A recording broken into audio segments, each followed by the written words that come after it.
Fucking.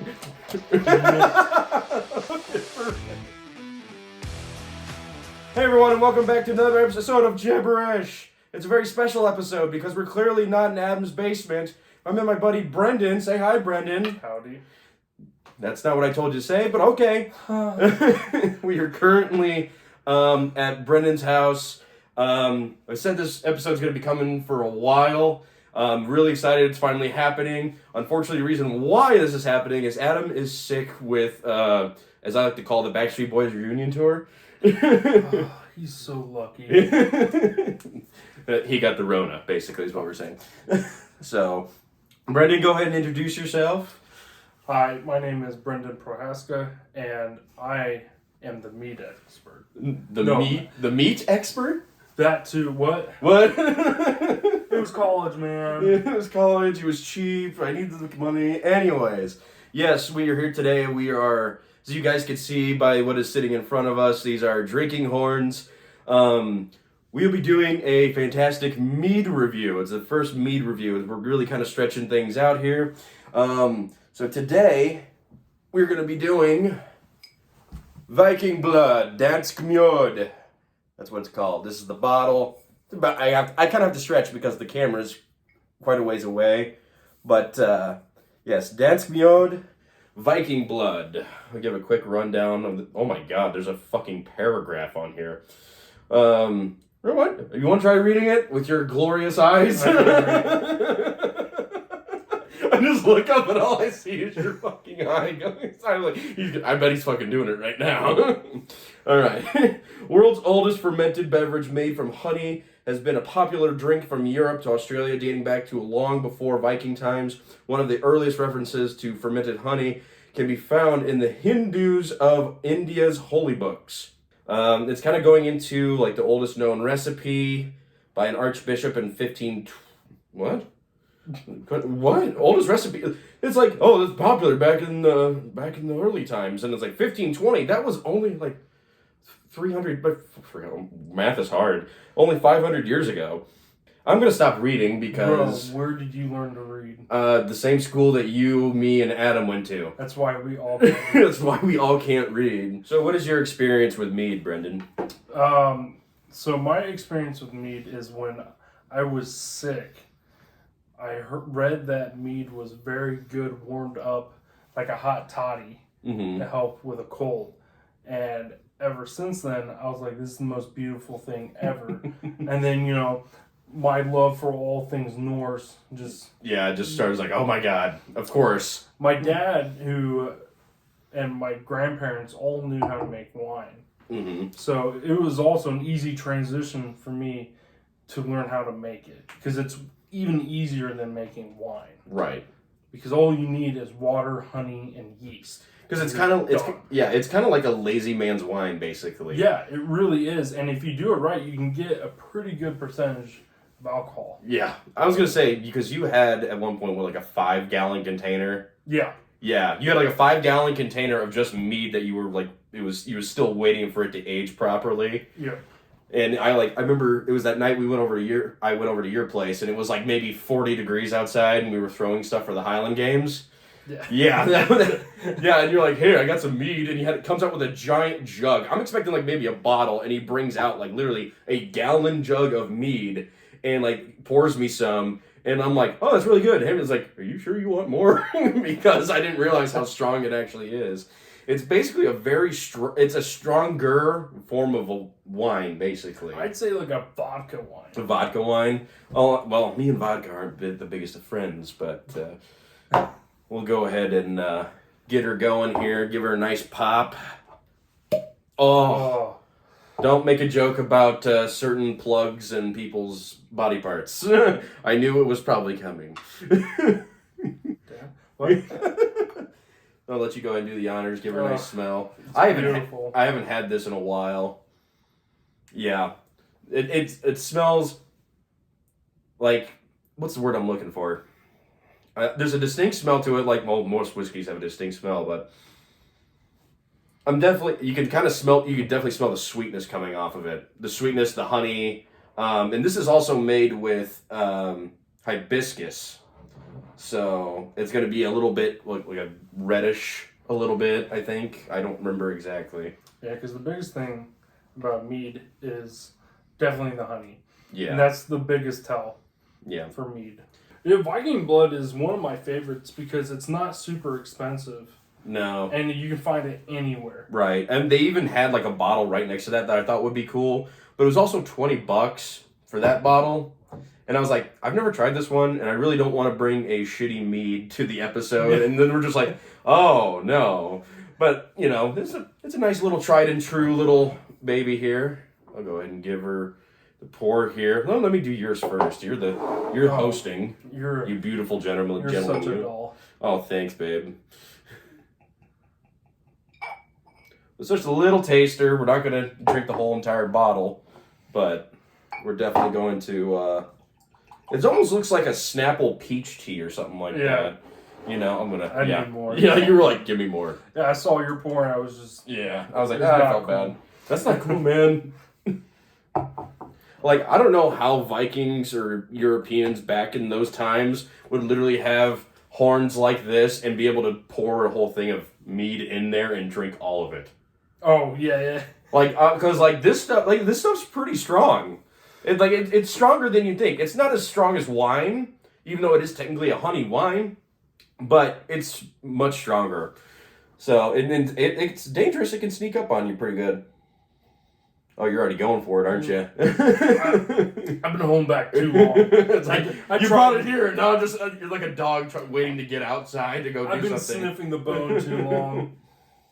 Oh, you're just going straight forward, aren't you?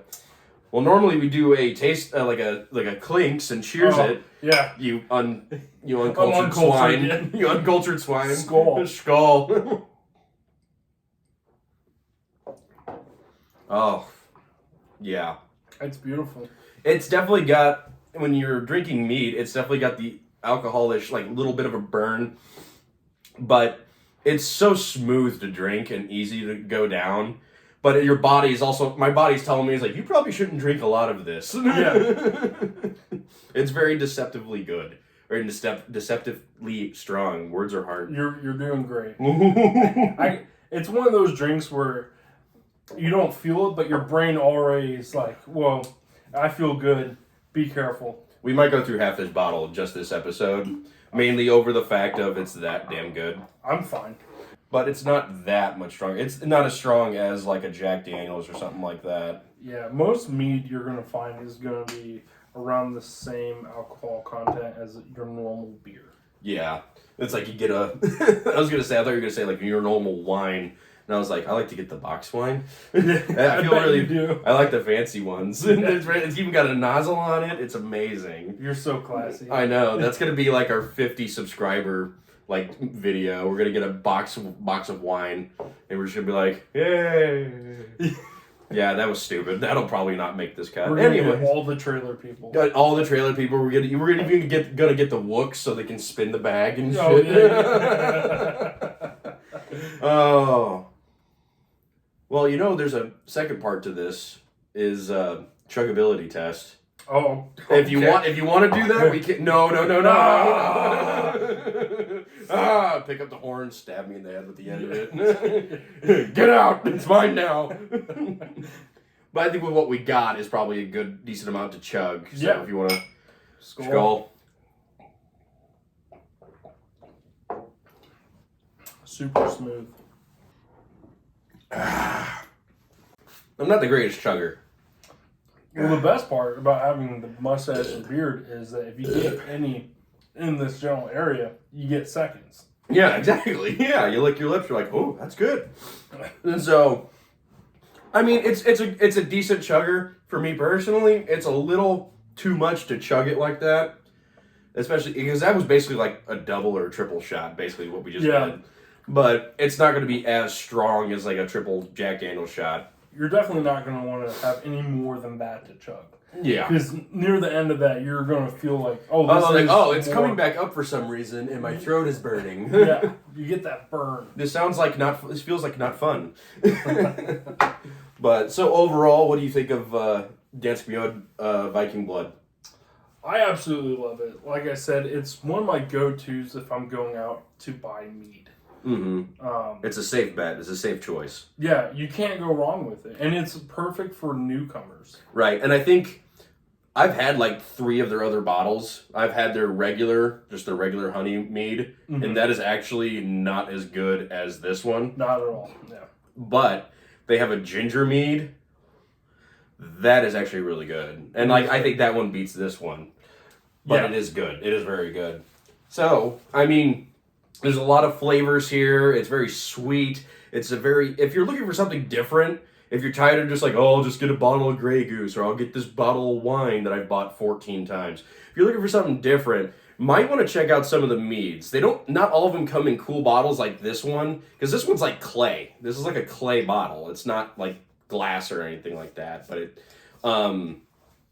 they have other meads. They don't look as cool, but might taste a way better. Yeah. Final rating, if you want to give your opinion. Or I think we're going to go 5 out of 5 or 5 stars or whatever. I'd probably have to give this one 4.5 out of 5. Yeah, it's like you said earlier, it's one of your favorites. Yeah, it's one of my favorites. But like you said, there's one other that this company makes that's a little bit better. Mm-hmm. But what is it? The ginger. Oh, the ginger. Yeah, you've had it. Yeah. So yeah, the ginger is like their best one, I think. But like you said, like this one has so much flavor to it. You can obviously taste the honey, the cherry, the hibiscus. Even though technically I've never eaten a hibiscus before, but I think that's what it tastes like. We you know what? Damn it, we got to go to Kroger or something like that and find hibiscuses, and we have to eat them to compare to make sure that's real hibiscus flavor. Oh, that sounds fun. That sounds fun. No, it does not sound fun at all. So I'm gonna give this. I'm gonna give this like 4 1/4, mainly because I think the ginger one is better. But we're not doing a comparison episode. But this is like one of my go-to. But also, this guy makes his own mead, and his mead is also fantastic. Thank you. Yeah, I mean, you still owe me a gallon, but I'm kidding. But no, he makes his own mead, and it's actually fantastic. I was gonna say I was here last time I was here. He's like, "Hey, you want some mead?" I'm like, "Is that what that is?" He's literally got like a giant barrel, like big around. Was it a 5-gallon barrel? 6 gallons. It's a 6-gallon barrel of like a plastic jug or whatever, and he pours it into a cup and he hands it to him. Like, oh man, and I'm like, something. He's like, "What? You don't like it?" And I'm like, something doesn't seem right with it. And he's like, "Hold on, wait a second." Let me see that. Grabs a cup out of my hand, takes a drink of it, and just goes, "Yeah, that's bad." And he's like, "I don't know what happened. It just turned for some reason. I can't believe it." I'm like, you bummed me out, dude. Yeah, when I moved here during the transfer, I put a different top on it. And I didn't see that actually had holes in it, so I absolutely killed the meat. Yeah, that sucks. So I got so mad I started another 6 gallons. I don't blame you. I mean, that's a lot of meat to lose, especially it's basically free hooch is what it is. Yeah. How much do you think it probably costs? Like maybe $20 for all the ingredients? If that. The most I probably spent was on good honey. And that's Yeah. where most of your spending is going to go to, is good honey. Because that's where all your flavor is going to come from. Right. Is that honey. Yeah, I was going to say, like, how long does it normally take for the whole batch to be ready to go? I'd probably say a couple months. Couple months, okay. Yeah. I mean, if you're patient and you want a lot of booze, that's a good way to go. Yeah. I mean, for 6 gallons of booze, as long as you take care of it and you maintain, just check on it, make sure it's not gone flat or like something's gone bad in it. You know, that's a lot of. You think 6 gallons, like, oh, that's a lot of fluids or stuff like that. It's 6 gallons of alcohol, is what that is. Yeah. You can literally have an entire party with 50 people here, and you still wouldn't get through half of that jug. Yeah, not at all. No. So, but I think with that, we are going to go ahead and call it an episode. Brendan, it's been so much fun coming out here and see you again. Hopefully we'll have you on again later. Thank you for having me. I've been such a fan. Okay, I need a paper towel or some, what's it called?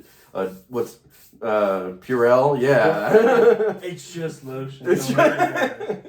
So, I am Blake. This is Brendan signing off. And with that, give me some mead. Okay. Here, you brought some.